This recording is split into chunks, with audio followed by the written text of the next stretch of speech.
Për të grua që ndihesh që nuk vlerësohesh, që nuk shikohesh, që ke bërë gjithë shka dhe i ke vënë me veten tënde.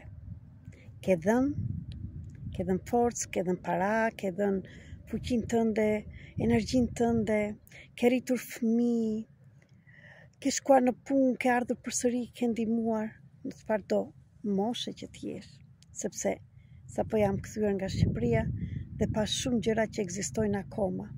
Sa shumë bëjnë përpjekje gratë që të tregojnë vlerën e tyre dhe kanë harruar që janë gra, që kanë butësi, që forca jonë është vetëm qëndrimi. Edhe unë, për shumë vite me radhë që në moshë të vogël nuk ishte në rolin tim. Dhe njerëzit më merrin të mërqen, akoma dhe partnerët. Po, dhe jam tradhtuar nga partnerët dhe nuk mund të kuptonja pse. Pse ne ka marrë vesh këto kohë të fundit, sepse unë nuk isha në rolin tim. Unë isha bërë patarica e tyre, që të tregonja sa e fort isha. Ju jep një siguri nga të gjitha anët. Dhe ata më shikonin si të mirëqen. Sikur unë isha për detyra tjetër, por unë i kisha sjell këta persona me këtë energji, sepse brenda meje jepnja atë që donja të më jepshe, siguria, akoma dhe një përkëdhelje, akoma dhe një përqafim, dhe e lypnja. Pse? Sepse nuk mora asnjëherë dashuri nga nëna ime, nga babai im, sepse kishin problemet e tyre, por dhe atje isha bërë zgjidhja e tyre. Mundohesha të ishin ata të lumtur, të gëzuar dhe harronja veten. Arrogancë, shumë e theksuar. Nuk isha në vendin tim të fëmijës, të gëzonjat, në hierarkinë time. Dhe këto dhimbje u përcollën më tepër. Dhe këto dhimbje i shikonja dhe tek fëmijët e mi. Derisa kuptova pse bëheshin të gjitha këto. Por nuk mund t'i kuptosh thjesht, po si provove. Jam ajo gruaja që kalovi në ferr, që të vinte të shkonte dritën, që të lidhesha me zemrën time, me dritën, me atë pak dritë që kujtojmë që kemi, që shpirti jonë, që të arrinja të kuptonja pse i sillnja këta persona. Dhe të lidhesha me sigurim brenda meje, me forcën brenda meje. Jam gruaja e lindur në 8 mars, në ditën e grave. Duhet që të kalonja në për të gjithë këtë ferr, që të më shikonje tani këtu dhe të ndihmoj me përvojën time, me metodat e ndryshme, të gjesh dhe ti veten tënde. Dhe jo se meshkujt kanë gabim, sepse për shumë kohë kisha në shpirtin tim atë kundërshtimin, unë jap gjithçka dhe nuk mund të kuptonja dhe këta më sillen kështu. Tani e kuptova që ata janë ata që janë. Ne sjellim ata meshkujt derisa të arrijmë të kuptojmë që kemi energjinë tonë, sepse i mësuar vetëm të japin. Ata na shikojnë si të mirëqen, si nenën tonë dhe pastaj tradhtojnë, sepse mashkulli ka nevojë të marrë atë energjinë e femrës, domethënë të lidhen, të jenë partner, që të vijë balancimi. Dhe merr ato që ka për të marrë si nen nga ty dhe shko në vend tjetër. Mund të jesh shumë e bukur, mund të vishesh dhe bukur, por asnjë lidhje, bukuria me energjinë. Tjetër njëra, tjetër tjetra. Prandaj sot me besim të plot të them, jam këtu të them se mundesh edhe ti.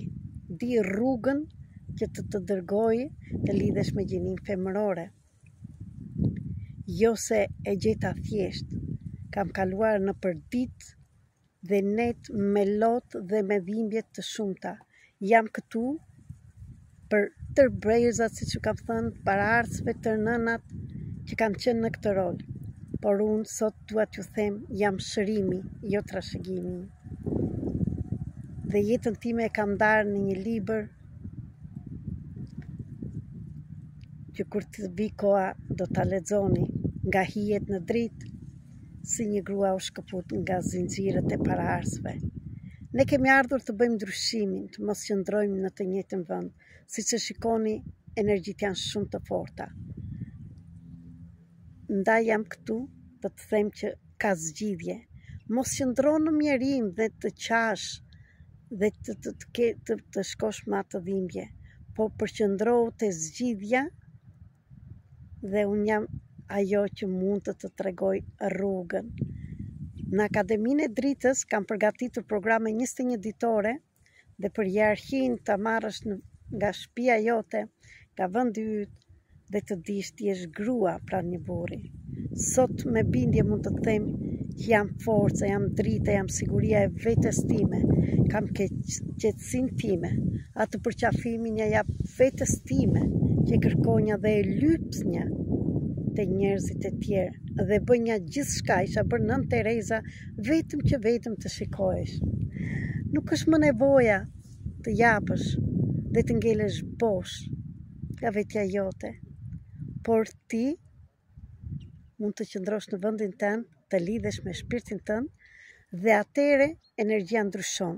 I njëjti mashkull ose një mashkull tjetër do të vinë pranë teje që do pranoj forcën tënde, dritën tënde dhe nuk do jetë në kundërshtim dhe do jetë bashkëdhëtar me ty, jo përballë teje, për treguar sepse mashkulli është ai që e kërkon të duket i fortë dhe nuk mund të jetë me një femër që është më fortë se ai. Ndaj dhe kërkon një femër më të dobët që vetë dhe të trahton. Atë ka ndodhur dhe ty që ajo femra që e ke parë që të ka trahtuar është më e dobët se ty. Është thjesht energjia e mashkullit kërkon një më të dobët që të tregoj sa i fortë është. Por këtu unë jam t'ju them dhe ju meshkujve, nuk është nevoja të tregojnë fortësinë atje. Forca juaj është ndjeshmëria, është komunikimi, të hapni zemrën dhe të jemi partner, të jemi bashkëdhëtar, të jemi në harmoni, sepse të gjithë rruzulli toksor, gjithçka nga ne kërkon harmoninë dhe bashkëpunimin. Dhe kjo mund të vijë vetëm kur ne, si kush në vendin e tij, ka punuar me veten e tij, është lidhur me zemrën. Një mashkull që punon me veten e tij, që ka bërë atë punën, është kthyer tek vetja e tij, ka marrë përgjegjësinë e jetës, ai mund të qëndrojë pranë çdo gruaje të fortë dhe do jetë krenar që ka një grua të fortë. Sepse forca e çdo njerit është brenda nesh, siguria e çdo njerit është brenda nesh. Por ne gabimisht e kërkojmë tek partnerët, sepse nuk na u dha nga prindrit, por ne erdhëm të bëjmë ndryshimin. Prandaj unë flas sot për këtë ndryshim. Ju ftoj të gjithëve burrave dhe gra në Akademinë e Dritës, jo vetëm burra dhe gra, po shpirtra, që të gjithë së bashku të bashkohemi për të punuar me veten tonë, për të sjellë harmoninë brenda nesh dhe jashtë nesh. Dhe kjo do arrihet. Dhe ju kam thënë dhe në librin Agenda Magjike në 2030, sepse shikoni që energjitë po na çojnë drejt asaj të gjithëve. Ju dua shumë, ju falenderoj dhe ju mirëpres tani në sigurinë time, në forcën time, t'ju ndihmoj ju që kërkoni zgjidhje, jo që qëndroni në problem. Ju falenderoj. Bukuria e çdo njerit është në shpirt, në zemrën tonë, asgjë kundi tjetër.